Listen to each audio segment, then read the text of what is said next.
can quickly. Across this country, we've seen this new phenomenon lately, chanted at sporting events and on signs. The phrase is, "Let's go Brandon," a sort of code for a profane slogan attacking President Biden. What does the president make of that?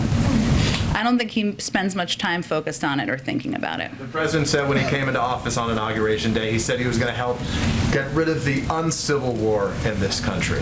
So I guess through that lens right now, does the president think there are things that he can do differently, or how does he react to the stuff he sees out there when it is one of his primary promises or desires to help bring Americans together? Well, it takes two to move towards a more civil engagement discourse in this country, and the president's going to continue to operate, as you said, from the promise he made early on, which is that he wants to govern for all Americans. He's going to deliver for all Americans, as is evidenced by the infrastructure bill that he's going to sign on Monday. That's going to help expand broadband to everyone, no matter your political party, no matter whether you voted for him or not. That's going to replace lead pipes, make sure kids have clean drinking water, whether you're a Democrat or Republican or not political at all. That's how he's going to govern, and certainly we're hopeful we'll have partners to move toward more civil discourse with in the future. This is NBC's White House correspondent Peter Alexander asking Jen Psaki what Biden could be doing better in light of Republicans repeating the chant, "Let's go Biden." That means F Joe Biden. What? I'm not suggesting that Joe Biden is a victim here, because the chant is frankly not a big deal and people can chant whatever they want. But this really is just the peak of victim shaming, when somehow the onus to change is on Biden at the receiving end of this chant and not on the people, oh, I don't know, actually doing the chant.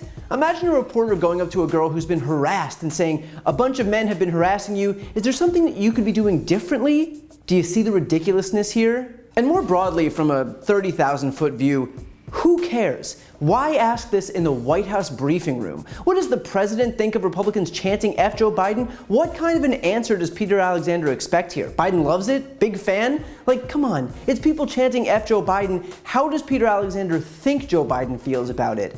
And yet this is constantly happening with the media, where the onus is, by default, on Democrats to solve problems posed by Republicans. And so it's somehow Biden's responsibility to fix the fact that Republicans are attacking him. Somehow the question is, why is Biden failing at bringing the country together, and not, hey, Republicans chanting, "Let's go Brandon," why are you perpetuating the divisions in this country?